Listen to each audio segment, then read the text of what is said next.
Sizde. Çok rahmat. Баяндамаңызды уктук. Нургазы Урбаевич, сиз. Азыр мен да ушул сунушту айтайын дегенде өз биздин урматтуу кесиптешибиз Айбек Алтынбекович туура нерсени белгилеп кетип атат. Себеби биринчи эле суроодо бул жерде Алмазбек Аскерович, мына сиздердин министрликтердин алдында Токой Чарба кызматы.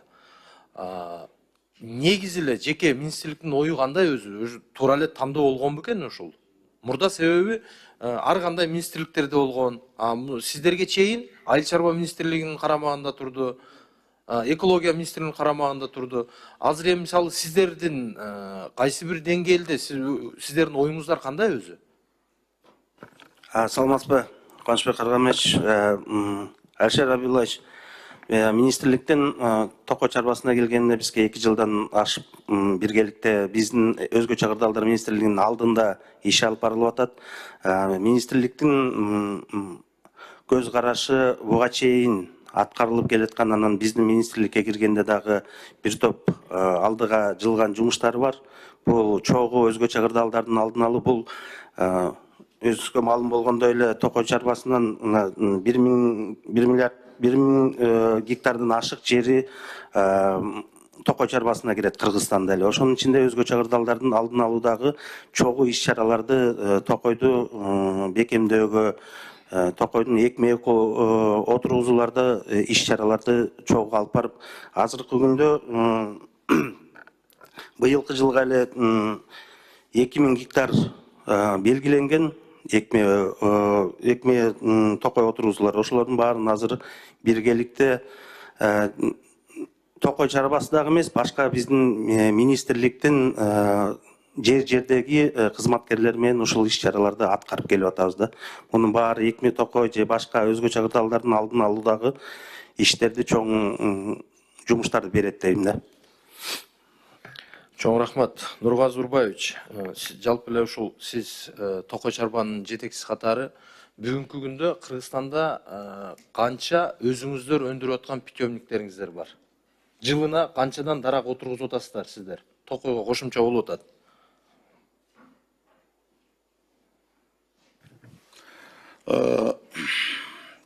Бүгүнкү күндө экме Токойлорду бизге 2154 гектарга план белгиленген болсо, бүгүнкү күнгө карата 1750 гектары бүттү, бирок дагы бизде вегетацион период убакыт бар, бийик тоолордо биз 2154 гектар коюлган планды толук аткарабыз.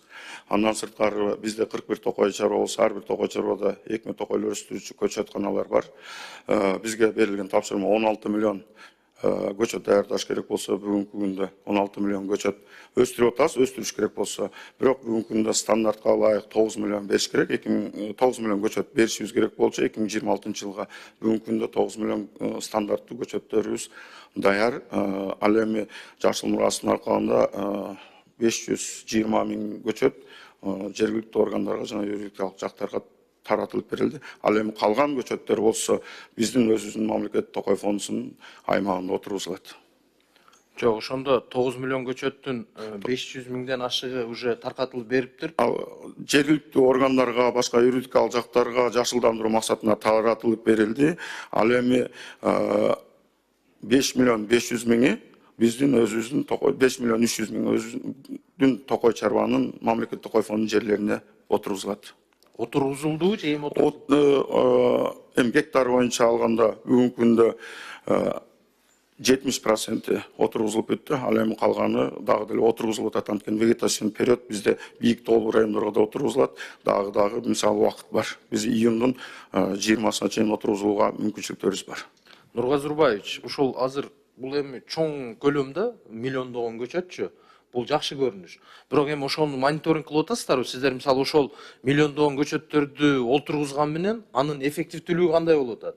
Бир 2 жыл, 3 жыл, жылдан жылга мониторинг кылып салыштырганыңыздарда канча пайызы ошол көктөп сиздердин жалпы өзүңүздөрдүн реестриңиздерге кирип толук кандуу жашап кетип атат? Ошо сиздер өстүргөн эккен көчөттөрдүн.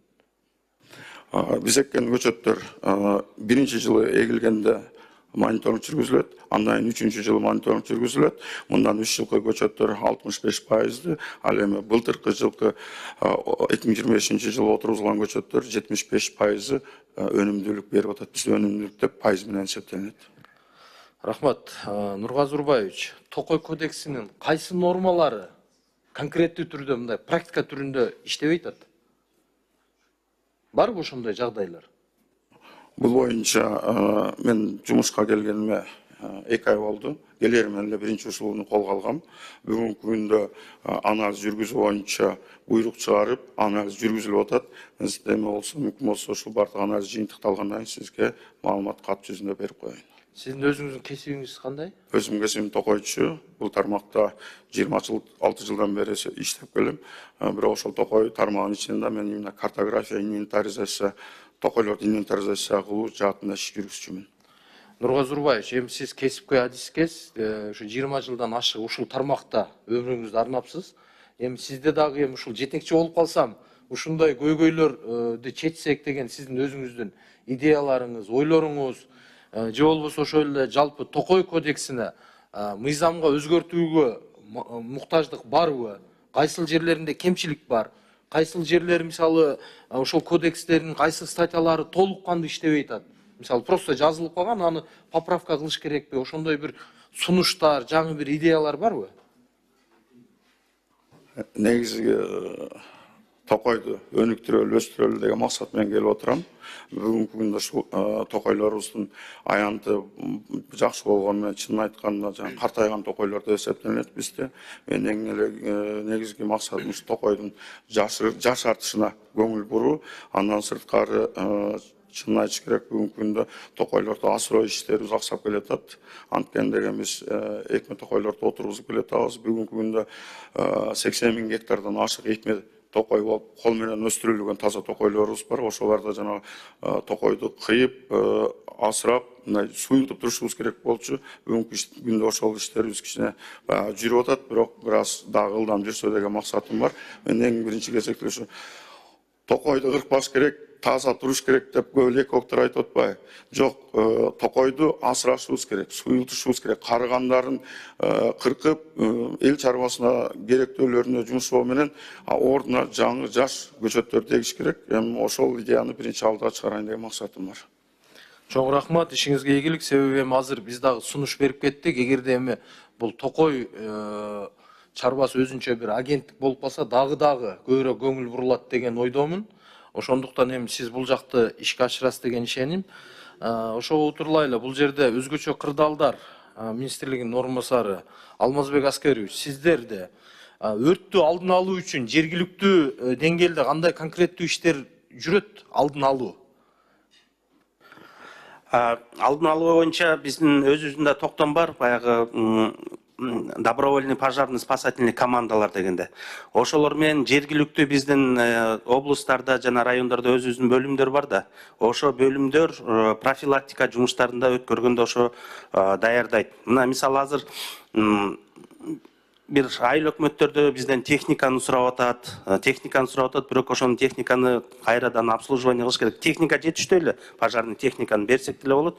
Бирок ошол адистер даярдаганда бирөө ошол жергиликтүү бийликтен эле мына биз үчөөбүздү даярсак, бирөөбүз ошол күнү жок болуп калат экенбиз, дагы сменный кылып эметет экенбиз, бирок ошол маалда жок болуп калып атат.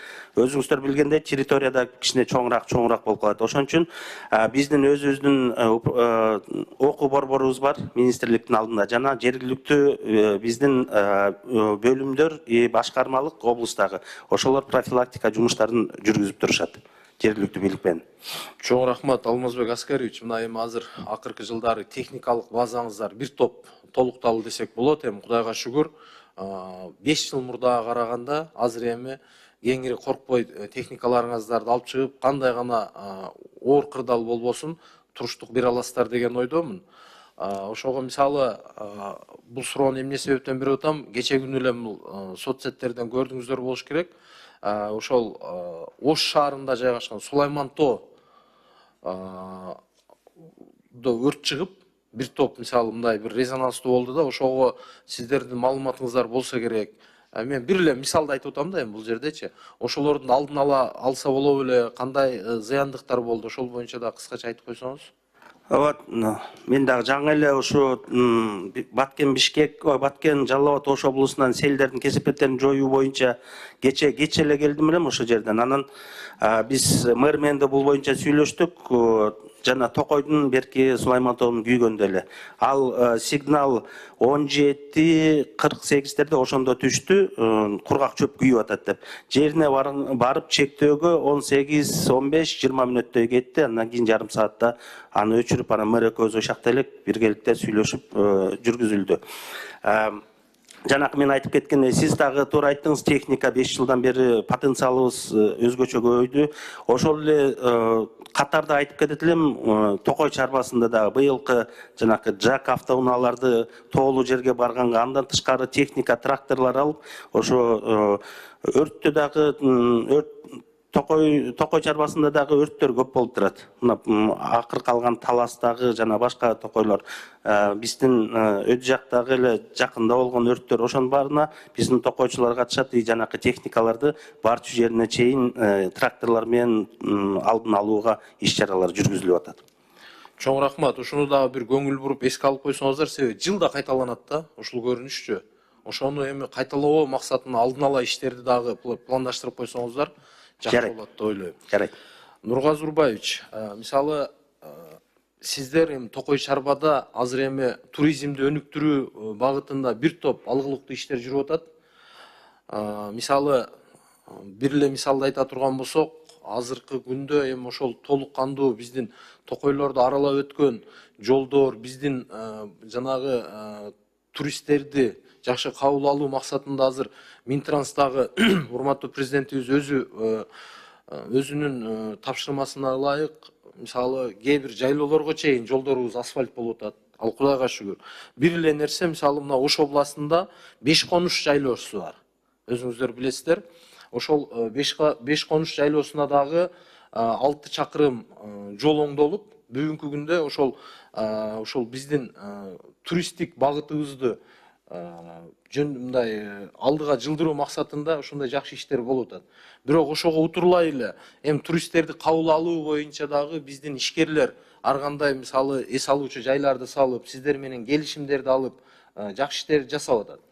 Бирок ошого утурлай эле мен бир эле фактыны дагы сиздерге айта кетейин. Ошол Беш конуш жайлоосунан ошол жердеги малчылар, ошол жердеги чабандар, жалпы бир 2 райондун тургундарынан кайрылуу келип түштү эле. Ал эми соцсеттер аркылуу урматтуу президентибизге чейин кайрылып атышат. Бүгүнкү күндө ошолордун дагы мисалы өздөрүнүн олтурукташкан жеринен мисалы бир арендага берип, ошол жанагы келишимди дагы бирөөлөргө через өтүп ошондой бир жагдайлар болуп аткан, бир жеке көзөмөлүңүзгө алып койсоңуз, ошол Беш конуш жайлоосундагы бир аз талаш тартыш болуп аткан жагдайлар боюнча. Эми биздин жергиликтүү калк менен ошол жердеги биздин мурдатан берки ошол жерде кыштоолоп, баягы жайда жайлоолоп келген малчылар, чабандардын да үнүн угуп коюш керек деп ойлойм. Ошол жерде эми Токой чарба кызматы эки тараптуу тең нааразычылыкты арылтуу максатында эми жанагы албетте бул жерде эми ишкерлерди да колдош керек, туристтерге дагы шарт түзүп беришибиз керек. Бирок эми эки тарапты, эки жактын тең оюн угуп, тиешелүү бир чечим кабыл алсаңыздар, сизге эми ушул мүмкүнчүлүктөн пайдаланып, ошол биздин жалпы малчылардын, чабандардын, ошол жердеги жергиликтүү тургундардын үнүн жеткизип коеюн, жеке көзөмөлүңүзгө алып, ошол жердеги болуп аткан жагдай боюнча бир көңүл буруп койсоңуз. Рахмат. Жарайт, жеке көзөмөлүмө алам. Кийинки сөз Мавляна Махабат Эргешиновна. Рахмат, менде суроо